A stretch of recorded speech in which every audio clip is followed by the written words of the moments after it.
Baik, selamat datang di channel Lemurian Developer. Pada seri tutorial kali ini kita akan belajar bahasa pemrograman C. Sebagai video pengantar ini, kita akan pelajari apa itu bahasa C, sejarahnya, hingga alasan kenapa saya membuat seri tutorial ini menggunakan bahasa C. Padahal sudah banyak sekarang yang lebih modern. Jadi misalnya belajar membuat web dengan PHP menggunakan frameworknya Laravel misalnya. Terus membuat aplikasi berbasis mobile, Android atau iOS. Itu kan sekarang lagi tren. Tapi ini kenapa saya membuat seri tutorial pemrograman masih menggunakan bahasa C. Baik, kita akan lihat nanti alasannya kenapa. Nah, jika teman-teman kuliah di jurusan komputer, baik itu di teknik informatika, sistem informasi, manajemen informatika, teknik komputer, atau bahkan di jurusan teknik elektro, ya hampir mutlak teman-teman di tahun-tahun awal diwajibkan untuk mengikuti perkuliahan materi pemrograman. Nah, mungkin masih banyak sebagian teman-teman yang masih duduk di bangku SMA terutama, yang ingin melanjutkan kuliah di jurusan komputer, itu masih menganggap jurusan komputer itu belajar Office, belajar desain, belajar animasi, gitu ya. Enggak. Jadi jika teman-teman mengambil jurusan komputer itu konsekuensinya adalah teman-teman harus bisa membuat program aplikasi komputer. Ini saya sampaikan terutama untuk yang mengambil jurusan komputer di jenjang sarjana S1 ya.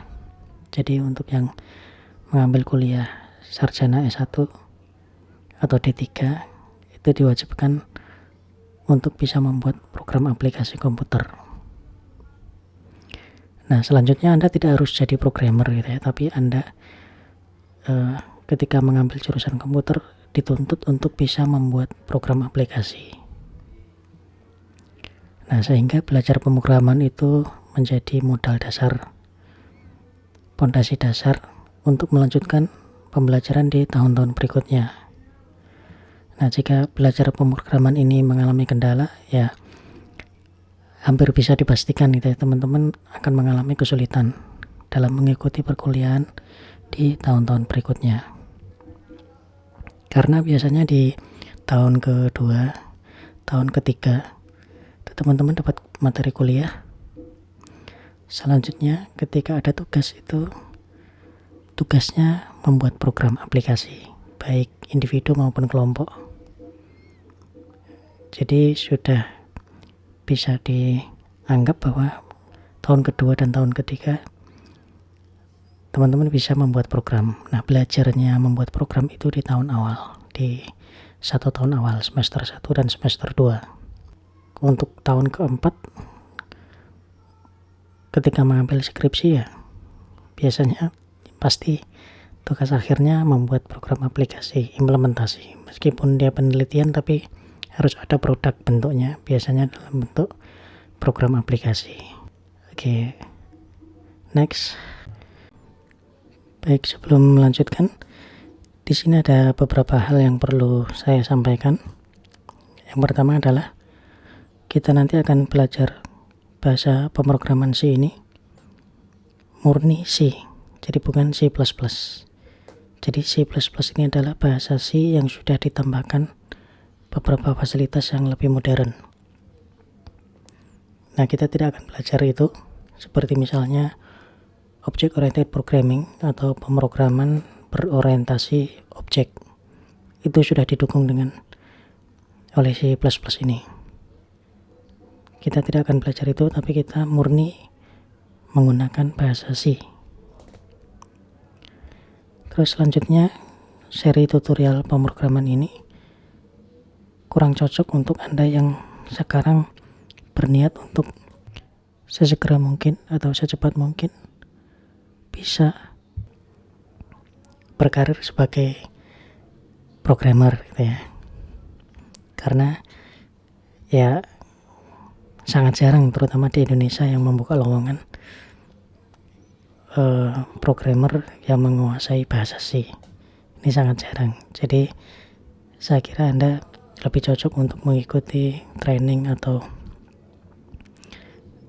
kursus-kursus yang lebih spesifik di dunia pekerjaan. Sehingga tutorial ini sangat cocok untuk Anda yang benar-benar baru, berangkat dari nol. Kita akan belajar bersama step by step.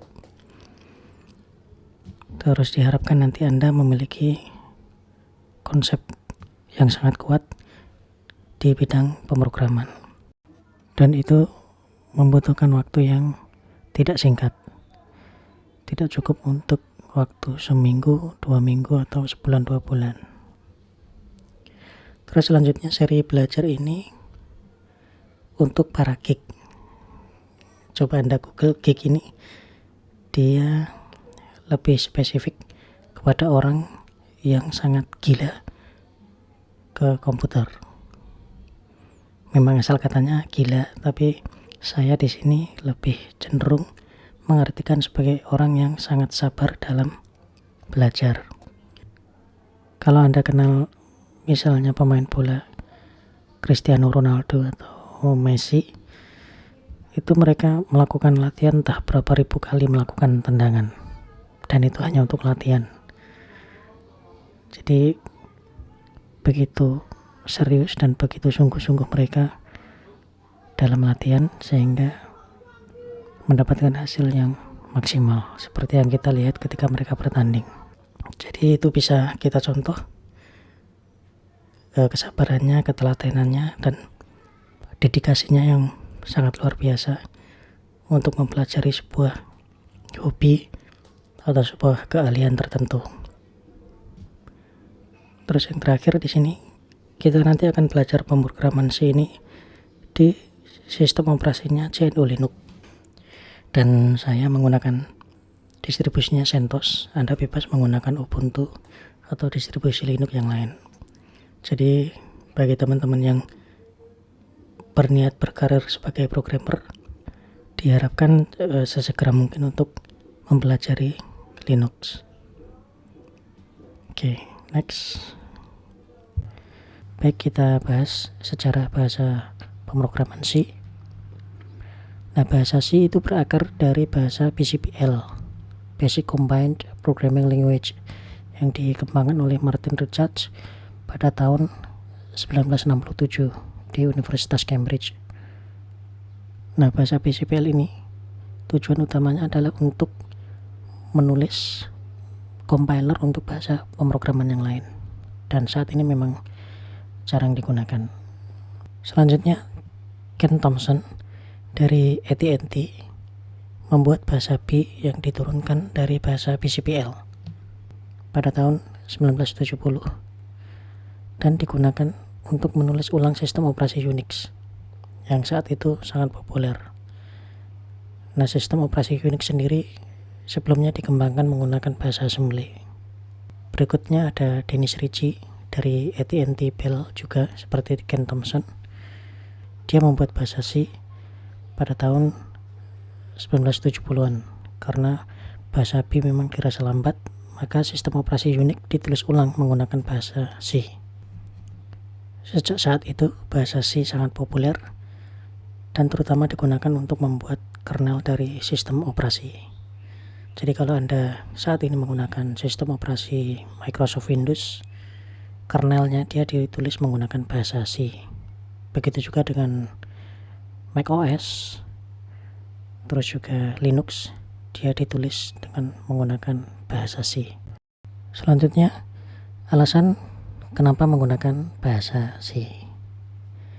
Oke, yang pertama, bahasa C itu dia tersedia hampir di semua sistem operasi, terutama sistem operasi yang populer saat ini, seperti misalnya Microsoft Windows, Mac OS, dan juga GNU Linux.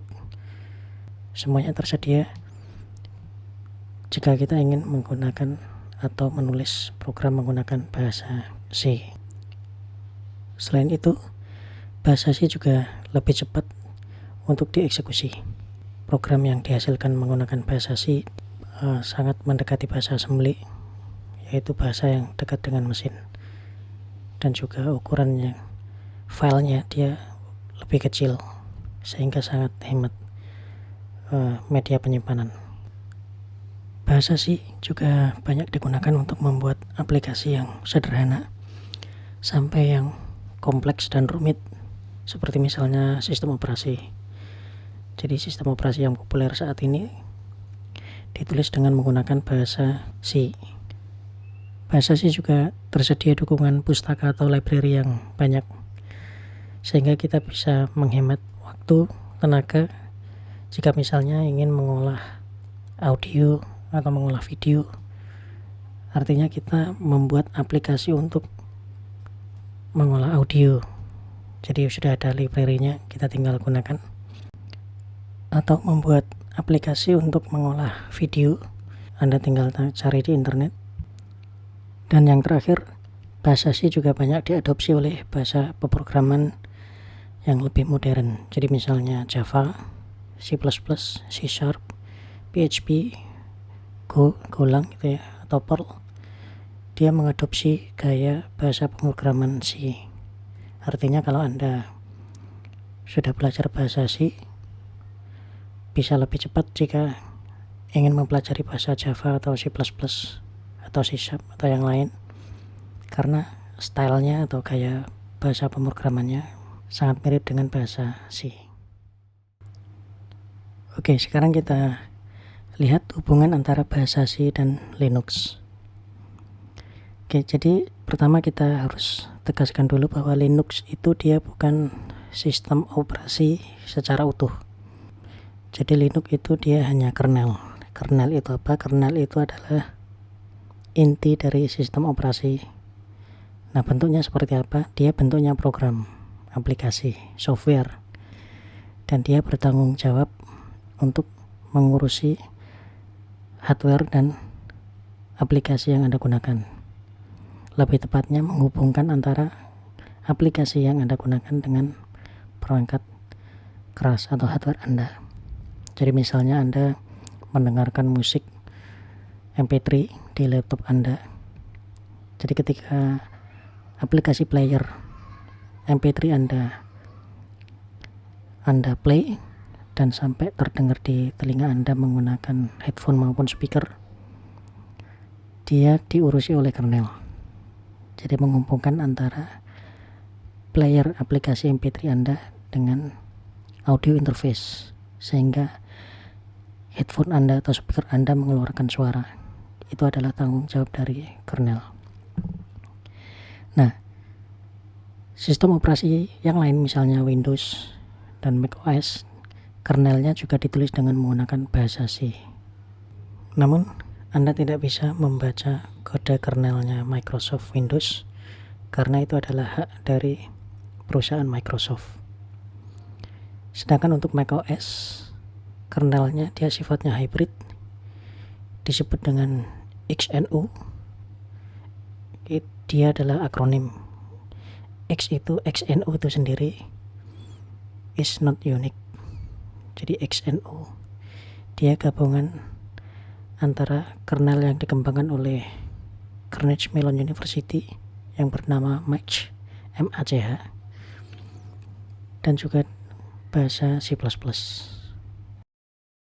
Sehingga jika Anda ingin mempelajari kernel dari sistem operasi, lebih tepat dan lebih mudah jika Anda membaca kode kernelnya Linux. Baik, untuk video berikutnya kita akan mengenal berbagai macam dari distribusi GNU Linux. Terima kasih, semoga bermanfaat. Sampai jumpa di video berikutnya.